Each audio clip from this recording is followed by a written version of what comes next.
Bismillahirrahmanirrahim. Alhamdulillahi Rabbil Alamin. Wassalatu wassalamu ala Rasul Rabbil Alamin. Nabiyyina wa habibina wa qudwatina Muhammad ibn Abdullah. Wa ala alihi wa sahbihi. Wa man sar ala nahjihi wa ihtada bihadihi wa istanna bisunnati ila yaumiddin. Amma ba'du.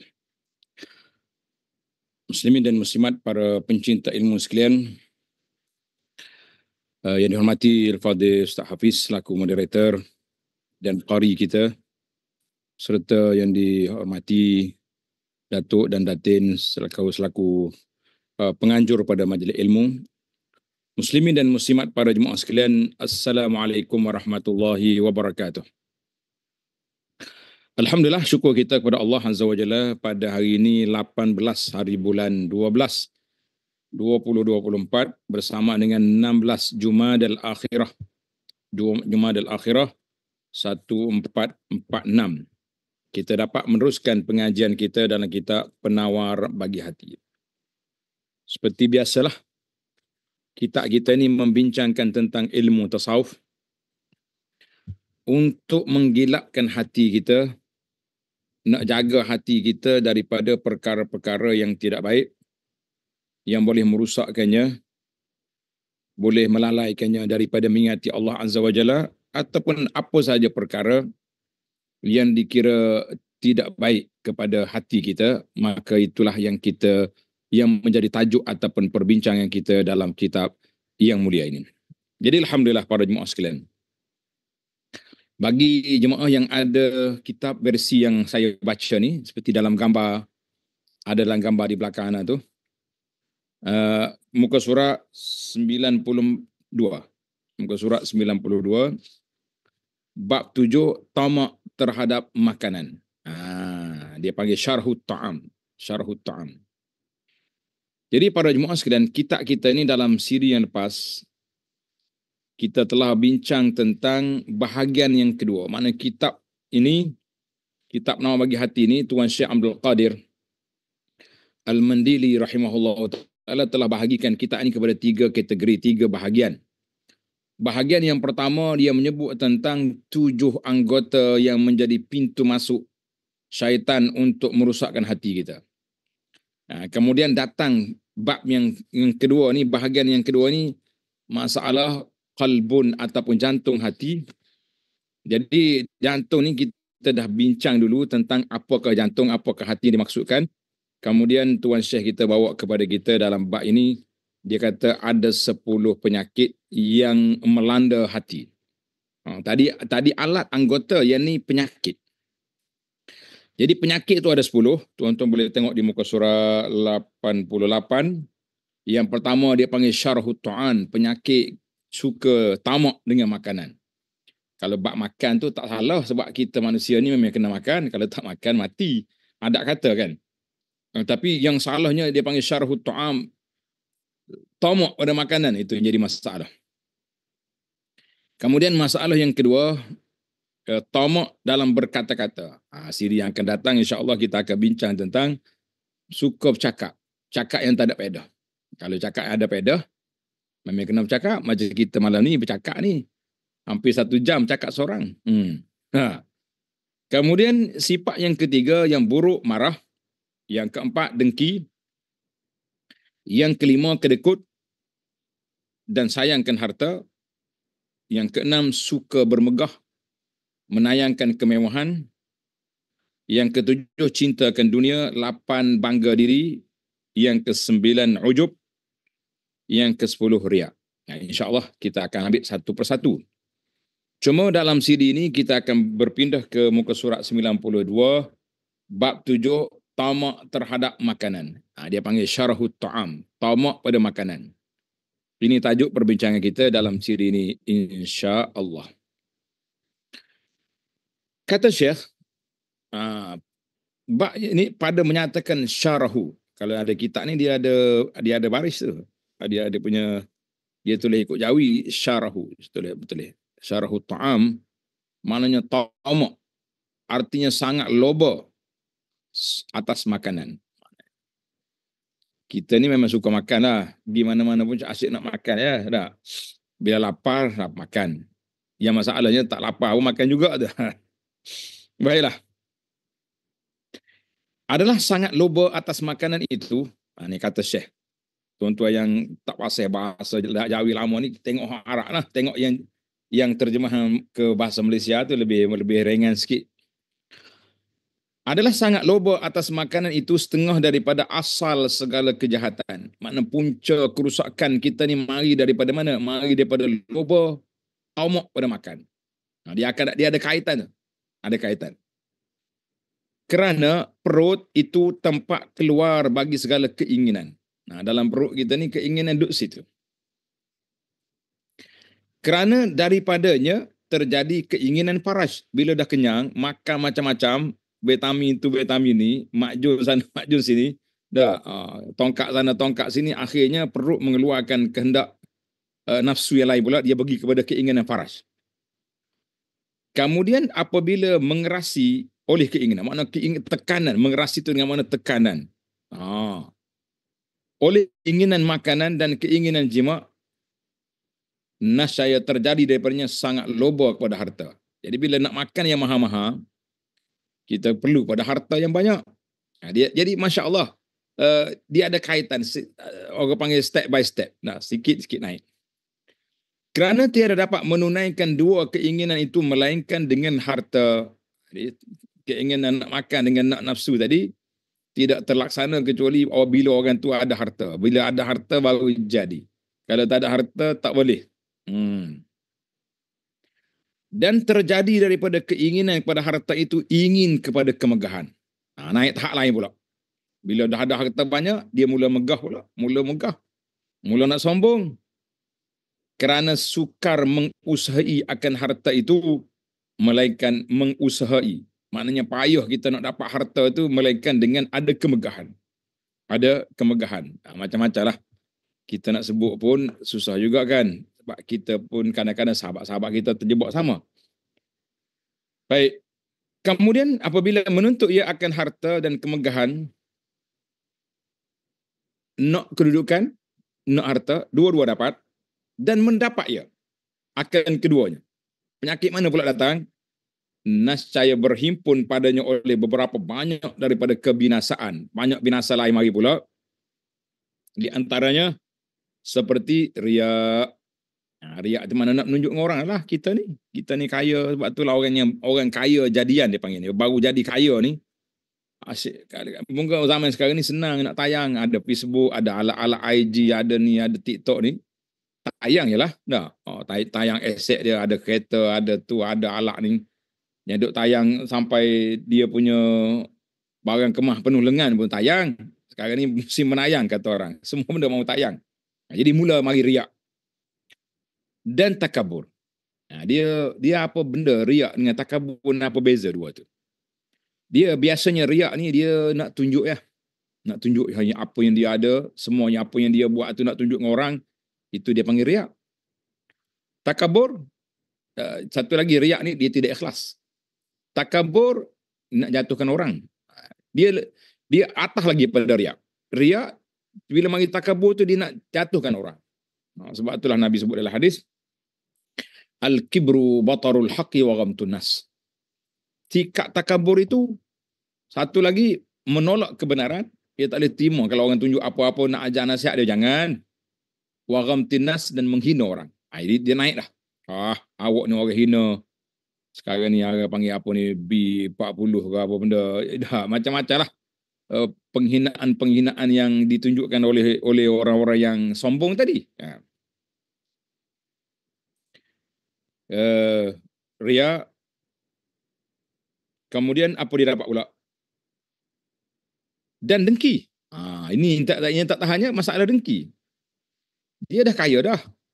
Dah dapat kedudukan dah. Tapi dengki tengok orang lain kaya lagi. Tak boleh. Mana boleh. Saya lebih senior daripada dia dalam bidang ni. Tiba-tiba dia lebih naik atas pada saya. Tak boleh. Ini macam. Mulalah. Mari pula bahagian dengki pula. Dan berseteru, bermusuh sama-sama kita. Dan lain daripadanya, mana penyakit itu sambung menyambung. Karena itu dalam kitab lain, kitab tasawuf dia kata al-ma'asi tajlibul ma'asi. Maksiat akan menarik maksiat yang lain. Maksiat akan menarik maksiat yang lain. Setiap maksiat dia ada kaitan dia. Dia akan pergi akhir sekali banyaklah kemungkaran yang berlaku dengan sebab perkara yang tersebut wal-iyazubillah. Dan berseteru dan lain daripadanya. Dan tempat keluarnya semuanya itu mari daripada perut. Patutlah dia panggil perut ni punca kepada kerosakan duduk situ. Maka kerana itu membesarkan oleh Rasulullah sallallahu alaihi wasallam akan pekerjaan lapar. Jadi dalam Islam ni syariat lapar ni mari daripada mana? Dengan berpuasa. Bukan mogok lapar. Sebab itulah Nabi kita selalu menggalakkan kita berpuasa. Nabi kita galakkan berpuasa. Dalam hadis yang sahih Nabi bersabda, siyamu yaumin fi sabilillah, berpuasa satu hari pada jalan Allah. Puasa satu hari pada jalan Allah tu ba'adallahu wajhu sab'ina kharifan anin nari sab'ina kharifan. Allah Ta'ala jauhkan muka dia daripada neraka 70 tahun. Jadi kita kata inilah hadis yang Nabi kita sallallahu alaihi wasallam sebut sebesarnya kelebihan berlapar pada jalan Allah. Tanda hadis ni. Sebab ana bawa hadis ni kerana beberapa riwayat yang dibawa oleh dalam kitab ni yang akan datang ni muka surat sebelah semuanya tidak sahih. Jadi yang sahih sudah ada. Jadi kita letak dulu yang sahih. Para jemaah sekalian letak hadis ni. Hadis yang sahih tentang kelebihan fadail as-saum, kelebihan berpuasa. Jadi kita ni kalau nak lapar kena puasa. Nah, sebab itulah Nabi kita bersabda sallallahu alaihi wasallam, man shama yauman fi sabilillah, siapa dia berpuasa satu hari je pada jalan Allah. Puasa satu hari je pada jalan Allah, ba'adallahu wajhahu 'anin nari sab'ina kharifan. Allah Ta'ala jauhkan mukanya daripada api neraka 70 tahun. Hadis ini riwayat Abu Sa'id Al-Khudri dan dikeluarkan oleh Imam Muslim. Dan ada juga lafaz dia dalam Bukhari ada. Jadi hadis yang kita baca ni Muslim. Itu hadis sahih yang menunjukkan kepada kelebihan berlapar pada jalan Allah Ta'ala. Kelebihan berlapar pada jalan Allah Ta'ala daripada hadis yang sahih, kita kata alhamdulillah.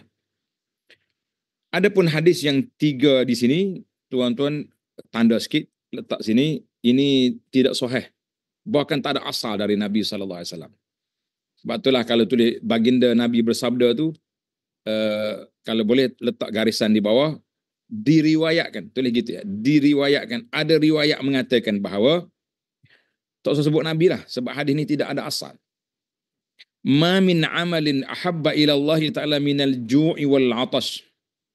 Tidak ada pekerjaan yang lebih dikasihi oleh siapa? Oleh Allah Azza wa Jalla daripada lapar dan dahaga. Jadi hadis ni Al-Imam Al-Iraqi ni ulama besar dalam bidang hadis, Zainul Iraqi. Dia ni kerja dia ambil kitab Ihya Ulumuddin yang disusun oleh Imam Al-Ghazali rahimahullah taala. Dia ambil kitab ni, kemudian dia semak hadis yang ada tu. Dia semak hadis. Jadi ada hadis yang dia sempat semak secara detail atau setengah pun. Yang penting dia sebut, contohnya adalah dalam riwayat ni. Kelebihan lapar dengan dahaga ni, Iraqi kata, lam ajid lahu aslan. Aku tak jumpa hadis ni dalam kitab hadis. Tulis itulah. Aku tak bertemu lafaz ni dalam kitab hadis. Kata di Ibnu As-Subki, lam ajid lahu isna. Aku tak jumpa sanad pun hadis. Tapi mari mana ni? Ada tempat dia ambil, ada, tapi bukan kitab hadis. Itu riwayat yang pertama tak sahih. Riwayat yang kedua pun tidak ada asal. Sayyidul a'mali al-ju'. Sayyidul a'mali al-ju'. Maknanya penghulu bagi segala apa ni? Amalan itu lapar. Jadi kalau main lapar penghulu ni berat kita. Tengok dalam nota kaki yang nombor 1 sebelah tu. Wa zillun nafsi libasus suf. Dan merendahkan diri adalah dengan memakai baju bulu. suf, baju bulu. Jadi hadis ni Iraqi kata tak ada sumber asal. Ibn Suki kata aku tak jumpa sana. Jadi dua ulama besar daripada zaman dulu pun tak jumpa. Ulama zaman kita cari di dalam internet pun tak ada juga. Bermakna tak ada lah tu dalam kitab hadis. Jadi zaman kita ini lebih mudah nak mencari hadis sebab para ahli-ahli hadis ni telah masukkan lapak-lapak hadis ni tu dalam internet. Jadi kita search tengok tak ada. Kokok lah zaman dulu tak jumpa sebab masa tu alat dia tak kuat lagi. Yang kata ulama dulu walaupun dia tu komputer dah dia tu. Hafalan dia kuat, dia ingat semua apa yang diriwayatkan. Riwayat yang ketiga, al-fikru nisful ibadah wa qillatu ta'ami hiya al-ibadah. Berfikir itu sebahagian daripada ibadat dan makan yang sedikit itu satu ibadat. Hadis ini sama juga. Dia kata apa ni? Iraqi kata lam ajid lahu aslan, tak ada asal belaka. Habis dia ambil mana? Di manakah diambilnya? Ada satu lagi yang keempat. Afdalukum indallahi ta'ala atwalukum ju'an wa tafakkuran wa abghadukum ilallahi ta'ala kullu akulin syarubin na'um. Perkara yang lebih afdal dalam kalangan kamu di sisi Allah Ta'ala adalah orang yang lapar, lebih lama lapar dan berfikir. Perkara yang paling dibenci oleh Allah dalam kalangan kamu adalah orang yang banyak makan, banyak minum dan banyak tidur. Iraqi kata, aku tak jumpa asal. Habis dia ambil mana ni? Jadi dia ambil mana ni? Syekh kata bagi tahu di sini, kitab ini, hadis-hadis ini diambil dalam kitab Al-Arba'in. Kitab Al-Arba'in fi Usuluddin yang disusun oleh Imam Al-Ghazali. Jadi mungkin kita yang tak belajar hadis ni mungkin terasa pelik lah Abu Anas ni. Berani dia kata hadis ni tak ada asal. Bukan saya kata, tuan-tuan minta maaf banyak-banyak. Kalau saya kata siapalah kita ni hanya menuntut ilmu yang terlalu kredil. Tapi yang jatuh hukum ni imam-imam yang besar macam As-Subki, Ibnu Al-Iraqi, mereka yang menilainya. Kita hanya membaca. Sebab apa dia kata hadis yang diambil ni dalam kitab Al-Arba'in fi Usuluddin.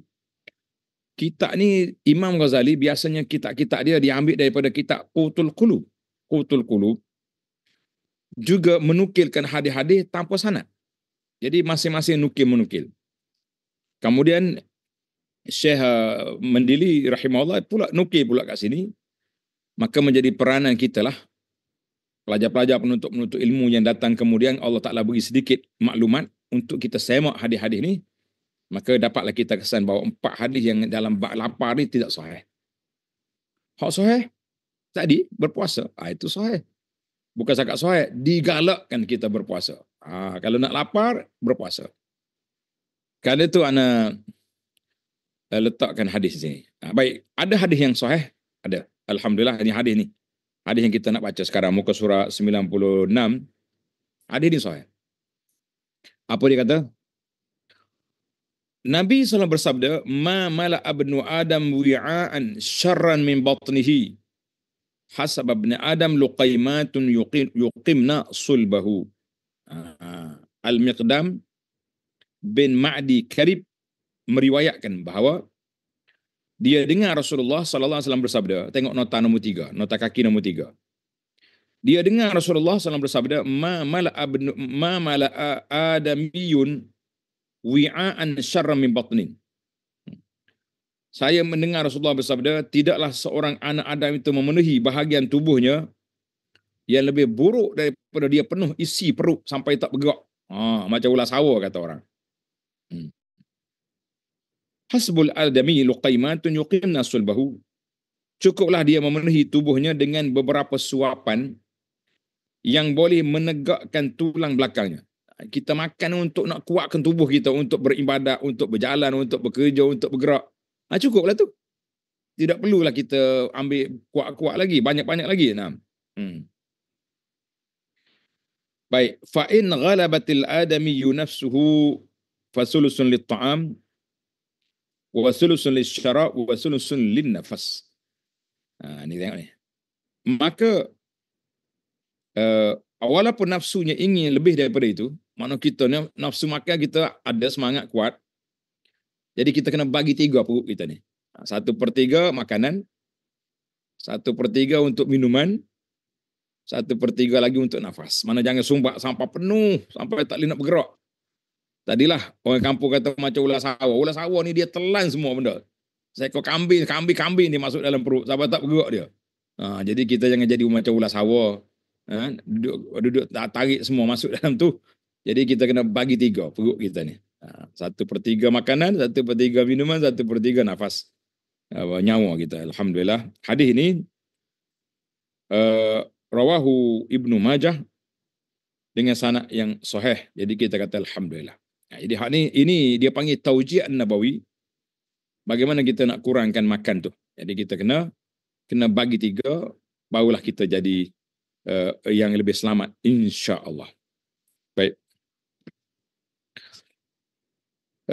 Kata Syekh Mandili, hadis-hadis ini disebut oleh Imam Ghazali dalam kitab dia Al-Arba'in fi Usuluddin. Sesadah kita ni kita dah semak dah hadis tadi. Kemudian lapar itu mempunyai beberapa faedah. Kenapa kita nak berlapar? Ada faedah lapar. Yang pertama, berlapar boleh menyebabkan hati menjadi nipis sehingga membuat seorang itu mendapat kelazatan dan kenikmatan dalam beribadah. Jadi bila kita lapar, hati kita tu tidak keras. Jadi bila nak ibadat tu mudah. Itu maksud nipis tu. Nak beribadat tu jadi mudah. Sebab apa mudah? Sebab kita boleh ringankan tubuh kita untuk beribadat. Jadi kita kena faedah yang kedua. Berlapar juga boleh membuatkan seorang itu cerdik hatinya kerana kenyang menyebabkan bodoh hatinya. Kenyang terlajak ni tak nak memikir juga. Tak nak memikir. Jadi kita kena sederhana makan. Jangan terlalu banyak. Orang tak biasa bangun tahajud boleh bangun tahajud. Orang tak biasa puasa sunat dia boleh puasa sunat. Dengan sebab apa?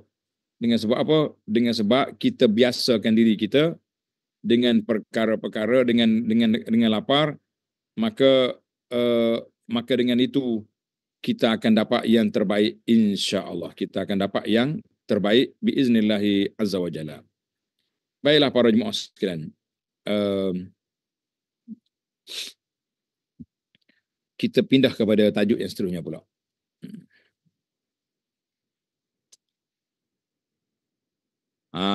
Tadi kelebihan lapar. Ini kelebihan lapar. Sekarang ni kita pergi pada manakala kenyang itu boleh menyebabkan kebinasaan. Jadi kita nak pergi kepada bahaya kenyang pula. Jadi kalau kita nak tengok lapar saja kelebihan, maka kenyang juga kena ada kelebihan. Kenyang juga kena ada dia punya kesan daripada kelebihan tu apa jadi. Baik para jemaah sekalian. Manakala kenyang boleh menyebabkan kebinasaan. Antaranya ialah yang pertama, tidak ada kelazatan dan kenikmatan dalam mengerjakan ibadat. Kita jadi mengantuk. Ni anak duk perhati tengoklah para jemaah sekalian untuk alam sebenar kita. Sebab itulah bila kita puasa bulan Ramadan, di antara ilmu yang diajar oleh sunnah dan juga diperakui oleh ahli-ahli perubatan, apabila kita makan buah kurma waktu buka puasa. Bila kita nak buka puasa, kita makan buah kurma. Sebab apa kita kena makan buah kurma? Sebab apa bila buka puasa kena makan buah kurma? Jawabnya sebab buah kurma ni dia cepat. Penghadaman dia tu laju. Cepat dia punya makan tu. Dia serap tu sampai ke tempat-tempat yang diperlukan tu laju. Jadi kita pun pergi tarawih tu tenang. Tapi kalau kita sumbak daripada awal lagi kita makan nasi kenyang-kenyang, maka segala benda yang ada depan mata kita, jadi bila kita dengan penuh kenyang, dan nasi ni penghadaman dia lambat. Kuih-kuih tu jatuh sama dengan buah kurma. Jadi sebab itulah bila kita nak tarawih tu jadi penat, letih, kata orang tak bermaya. Sebab apa tak bermaya? Sebab kita duduk dalam keadaan terlalu kenyang. Jadi ini dia panggil benda alam realiti lah dia panggil. Bahasa Arab kata tajribi atau alam realiti yang kita yang kita tahu ini. Jadi kita ingat kat sekat itulah.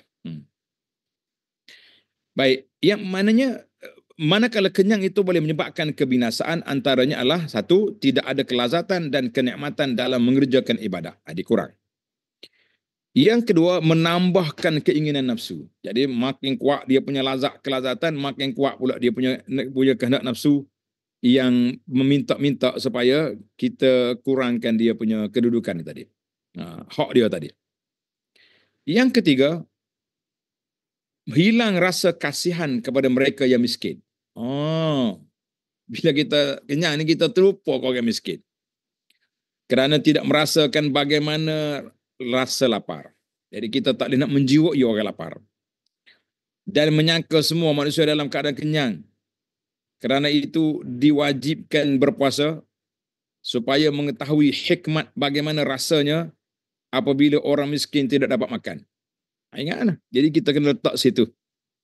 Bahawa bila kita kenyang, kita terlupa pada orang lapar. Begitulah keadaannya. Kerana itulah bila Ramadan, Masya Allah, pemurah masyarakat kita ni bila Ramadan. Masyarakat Islam pemurah. Orang ni buat kuih, orang ni bubur lambuk, orang ni buat macam-macam dia punya menu nak jamu orang buka puasa sebab dia lapar. Cuma satu je pesanan orang, kalau nak pergi beli makanan jangan pergi waktu lapar. Semua benda kita tengok nak beli belaka. Ini pun jam juga ni. Penat juga kita dah. Semua benda nak beli belaka. Pasal kita lapar. Jadi kita kena beli waktu kita sederhana baru kita waras pemikiran kita. Beli dah ni. Kalau tidak dua kiri kanan habis jari dia punya apa ni plastik makanan tu disangkut, yang akhirnya daripada bazar Ramadan bertukar menjadi bazir Ramadan. Ya. Daripada bazar Ramadan kita pergi bertukar menjadi bazir Ramadan sebab terlalu banyak beli. Makan tak ada, akhir kali buang. Allahu Akbar. Jadi kita menyebabkan kita lupa kepada orang yang susah. Sebab apa? Bila kita terlalu kenyang. Bila kita kenyang, kita lupa orang susah. Jadi ini di antara peraturan yang kita kena sedar bahawa pentingnya para jemaah sekalian, kita sekali-sekala kita berlapar untuk kita menghayati bagaimana orang susah di bulan Ramadan. Susah ke senang ke? Kalau yang berpuasa sama taraf belaka. Pergi bazar, tengok ayam panggang, ayam percik, Allah sedapnya bau. Tapi nak makan tak boleh. Sebab kita puasa. Di situ kita boleh fikir bahawa orang yang miskin, mereka boleh makan. Tapi tak ada benda nak makan. Sebab apa tak ada benda nak beli apa, duit tak ada. Jadi orang kaya berfikir apa benda yang nak dimakan. Allahu Akbar. Apa menu yang kita nak pilih. Tapi orang miskin, apa yang ada yang boleh dimakan. Apa benda yang boleh makan hari itu. Tak ada makanan. Allahu Akbar. Baik. Keadaan yang keempat, kebinasaan yang keempat, lemah bagi mengingati ilmu yang memberi manfaat. Lemah. Kalau kita nak hafal benda dengan kita kenyang, lambat masuk. Ini waktu kita belajar di pondok lah, zaman budak-budak dulu.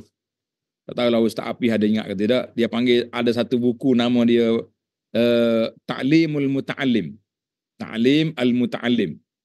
Kalau orang ngaji pondok di Nusantara ni, dia panggil kitab Pelita Penuntut. Dalam Pelita Penuntut ni adalah Ta'lim Muta'allim, dia ajar kepada kita, kalau nak hafal dia punya tip dia, jangan makan kenyang, jangan ni. Adalah beberapa perkara dia panggil petua, bukan sunnah, bukan hadis. Dia panggil petua bagaimana kita nak hilangkan, nak cepat hafalan kita tu biiznillah azza wa jalla, insyaallah. Itu salah satu daripadanya. Baik. Yang kelima, sebenarnya orang yang sempurna iman itu, dengar ni, ini kata-kata agak sentap sikit daripada Syekh Mandili. Dia panggil kata-kata sentap. Sebenarnya orang yang sempurna iman, orang yang kuat iman dia tu, apa dia? Akan berulang alik ke masjid. Manakala orang yang terlalu kekenyangan akan berulang keluar masuk ke tandas. Masya Allah, tabarakallah. Ini kita kata ayat sentap ni tak? Jadi orang yang sempurna, dia punya iman dia kuat, ibadat dia mantap, kerja dia berulang alik ke masjid, cari ilmu, solat, i'tikaf, macam-macam dia punya ibadat. Tapi orang yang banyak makan, asyik dia berulang alik ke tandas. Allahu Akbar, kita kata berat juga tu. kata-kata hikmah yang apa ni dikira kata-kata sentap yang disebut di sini. Baik. Sekiranya kita mengatakan, ini andai kata perbahasan. Sebenarnya kenyang itu adalah adat bagiku. Ada setengah orang kata, oh saya tak boleh. Saya mesti kena makan banyak. Kalau tidak, tak lewat hijau.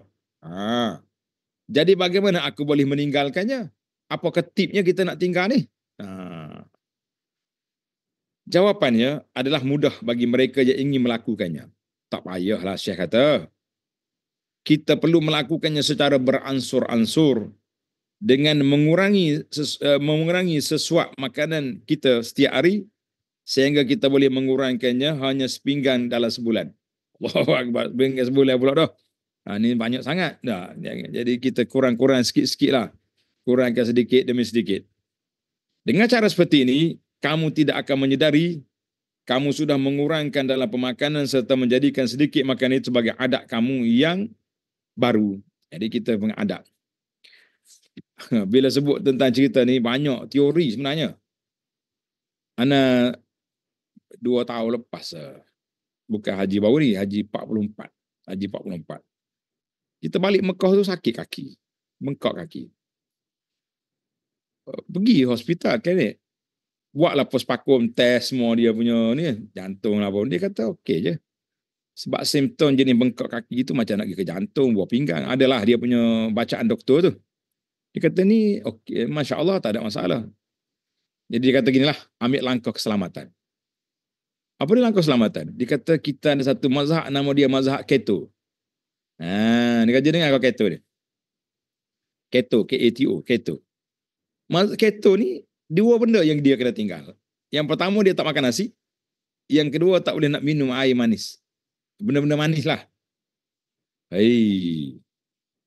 Bila doktor tawar kan, kata berat juga doktor berat juga ni. Sebab kita Melayu ni sinonim dengan nasi ni daripada budak lagi. Sampai 4 kali sehari orang kata. Lebih-lebih kita orang Kelantan ni. Orang Kelantan tahulah makan nasi ni 4 kali sehari dah. Nah, tiba-tiba nak itu tak makan nasi. Macam mana? Jadi anak kata tak apalah, kita usahakan sebagaimana kata Syekh di sini, kita mula sikit-sikit. Jadi alhamdulillah 2 minggu yang pertama tu rasa macam alah tak sedap duduk lah, tak makan nasi ni. Tapi akhirnya alhamdulillah boleh. Kita makan lauk dengan sayur je. Kita kata memang manusia ni boleh melalui tajribah dan kekuatan jiwa nak buat. Sama juga dengan orang nak berhenti amalan tabiat yang tidak baik. Kita kata nak berhenti rokok lah. Nak berhenti rokok ni setengah orang ni peraja nak berhenti dia. Pergi haji pun tak berhenti. Pergi kuliah pun tak berhenti. Habis ustaz ceramah belakang, dia pergi sambung kat belakang tu pula. Tak? Jadi mana-mana ada, apa saja, dia mesti ada kuwatul azimah, mesti ada kekuatan jiwa. Kekuatan jiwa nak, insya-Allah Allah Taala bantu. Tapi kalau kita lemah jiwa, orang tanya kenapa tak berhenti lagi tu? Tak mampu. Tak lagak. Duk main ai gitu sampai bila pun tak akan berhenti. Apa sajalah tabiat ke apa benda makan minum ke. Jadi kita kena usahakan supaya kita boleh buat insya-Allah. Tadi cerita keto tadi. Jadi bila saya buat dalam masa 2 bulan memang turunlah dia punya berat badan turun.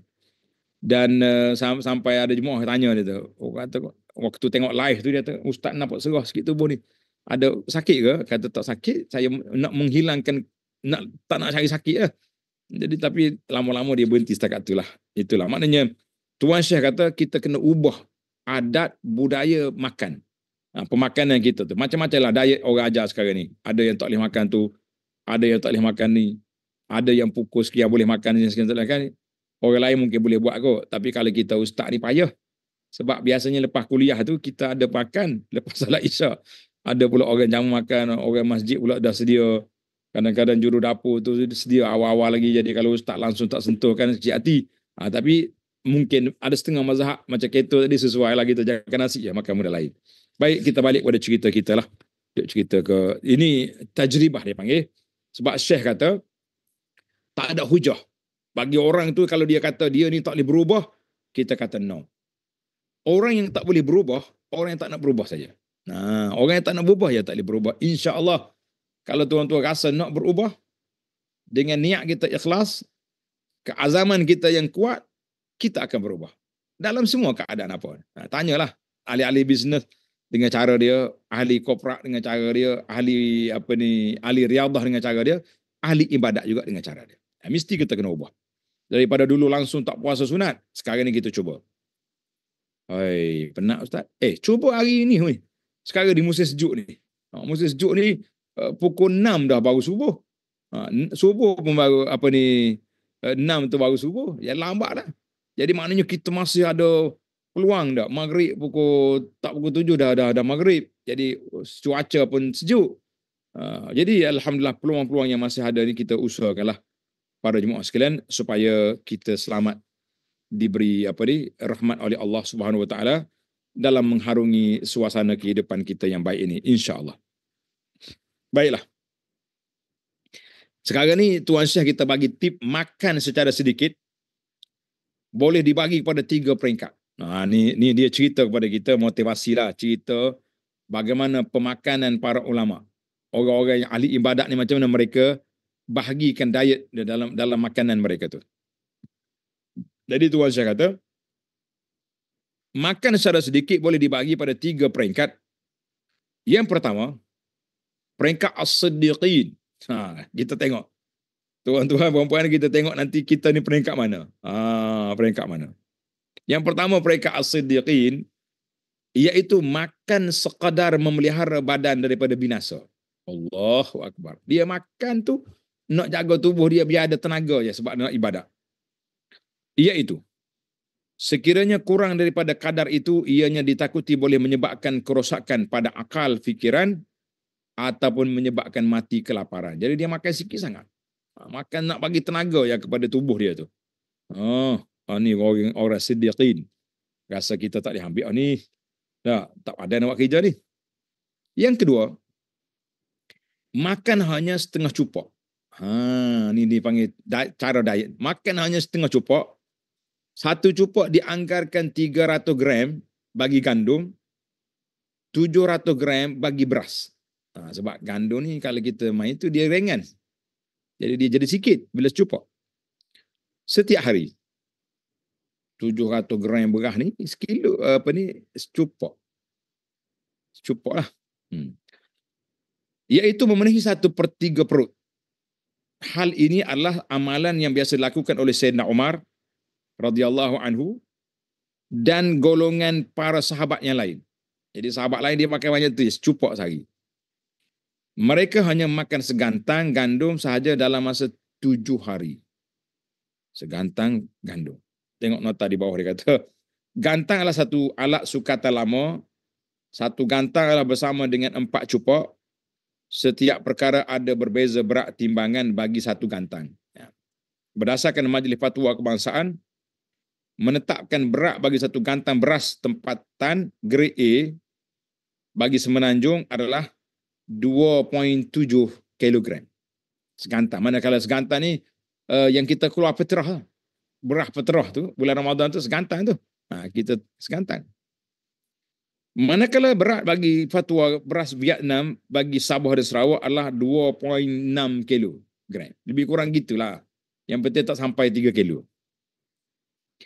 Manakala bagi fatwa Arab Saudi menetapkan beras bagi satu gantang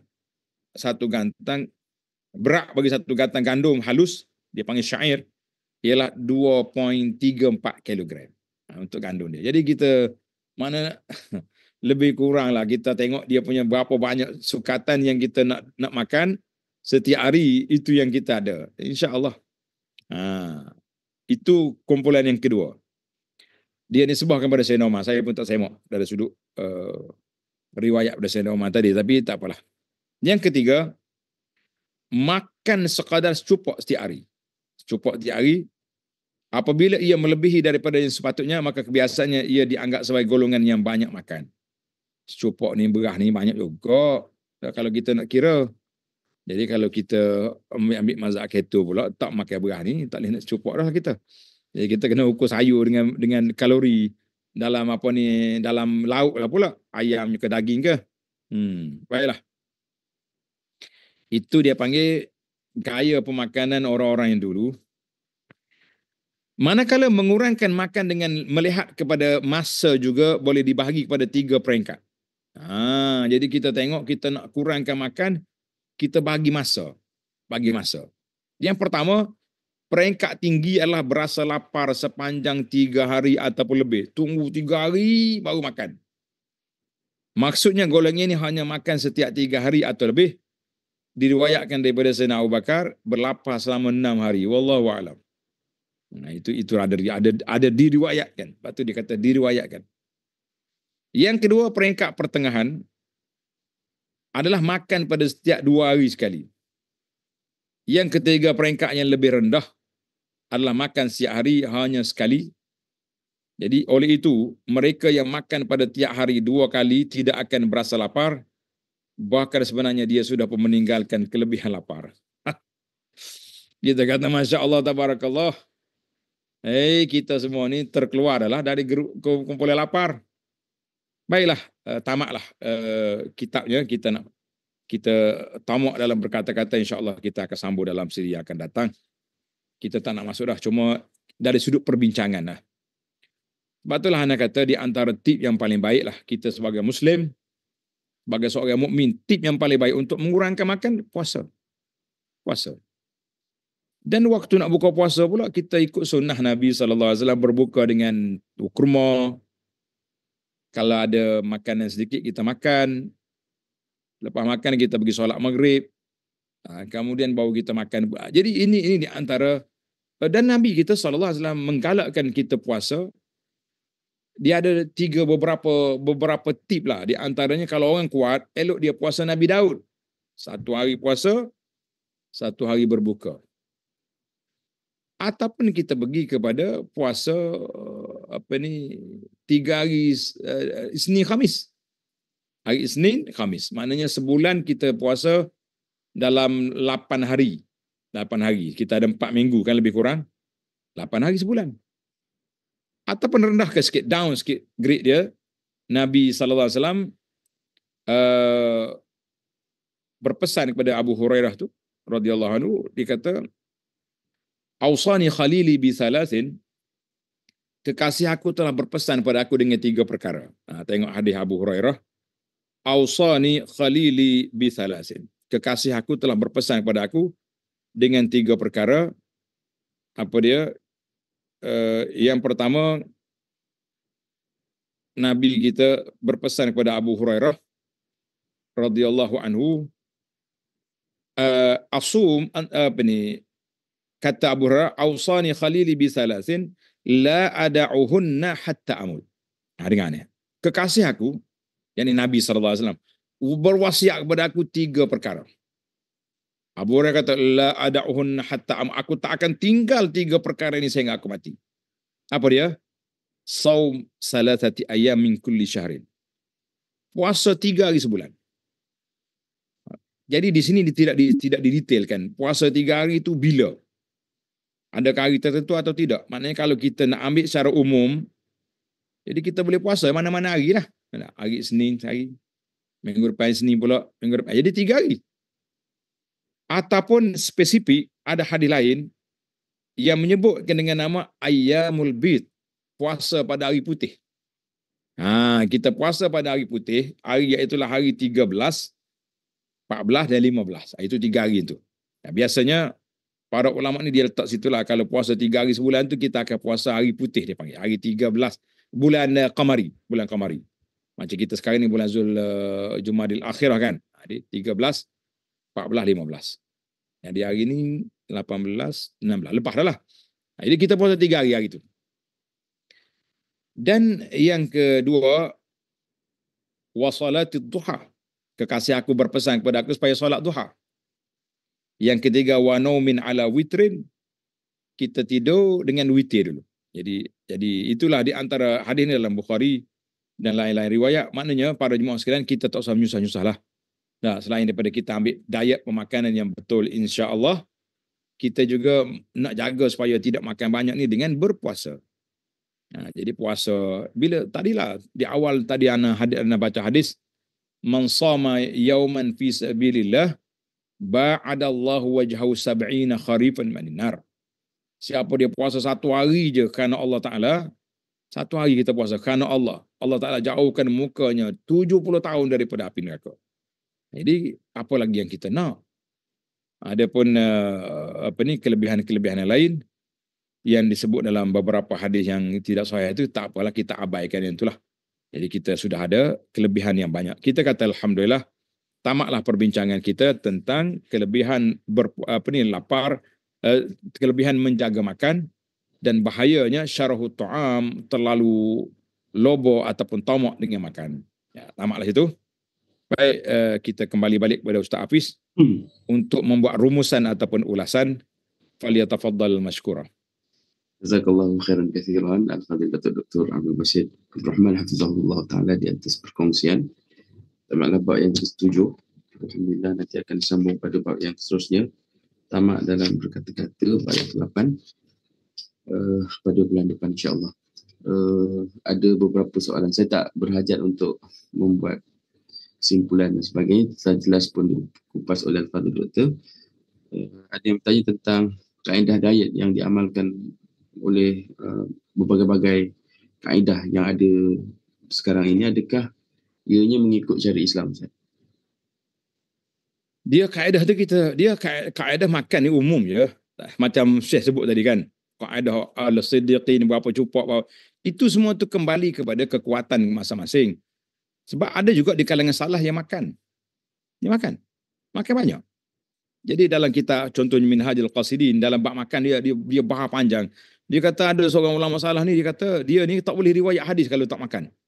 Ya, ada juga setengah penceramah ni kata, kenapa Ustaz tak puasa hari ni, hari Senin? Dia kata, anak kalau puasa anak tak larat nak mengajar. Jadi macam-macam alasan yang kita ada. Jadi bila kita kata diet yang ada hari ni, kita tengok kepada kemampuan masing-masing dan kaedah metod yang ada, sebab antum a'lamu bi umuri dunyakum. Cuma saya nak modify sikit supaya kita berpahala dengan diet kita tu, iaitulah dengan cara berpuasa. Wallahu a'lam.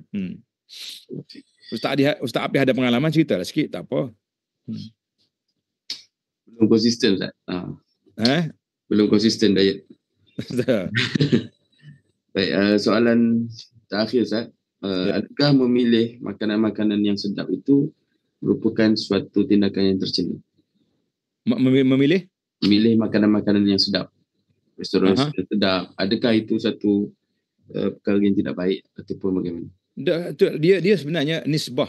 Setiap orang tu ada cita rasa dia sendiri. Ada orang suka daging, ada orang suka ayam, ada orang suka ikan. Jadi kita kata tak cuma nafsu manusia ni, dia suka mencuba.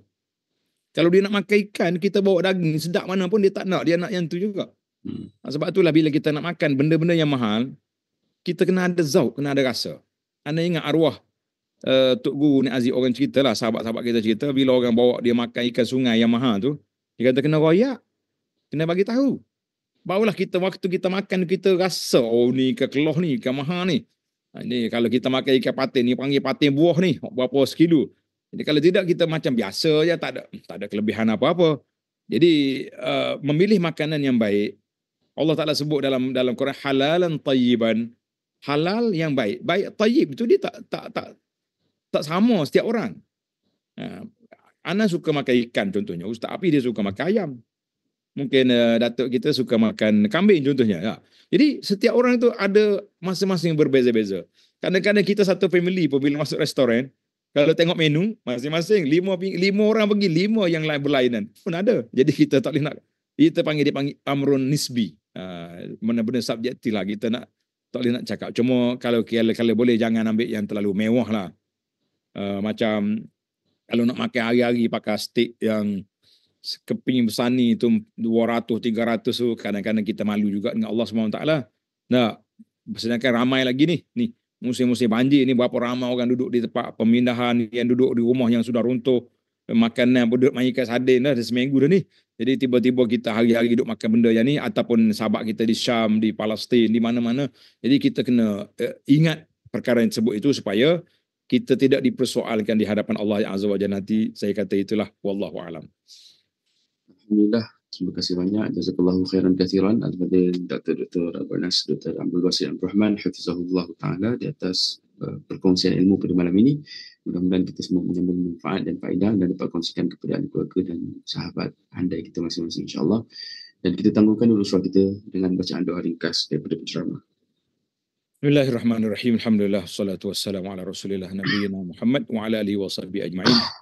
Ya Allah, ya Tuhan kami mohon dengan nama-Mu yang maha indah, dengan sifat yang maha tinggi, supaya Engkau peliharalah hati kami daripada sifat-sifat yang tidak baik, daripada perkara-perkara yang buruk. Jagalah makan minum kami, tidak kami dapat masukkan dalam mulut kami kecuali yang halal, yang baik. Begitu juga perkataan yang keluar daripada mulut kami juga perkataan yang baik.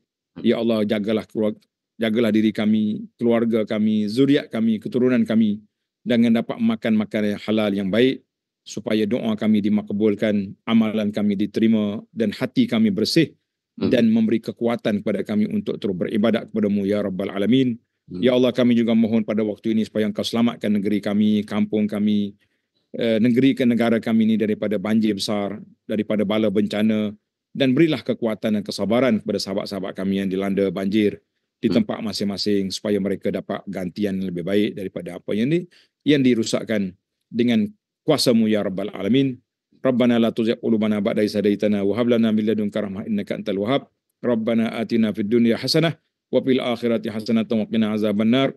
Wa sallallahu ala nabiyyina Muhammad wa ala alihi wa sahbihi ajma'in walhamdulillahi rabbil alamin.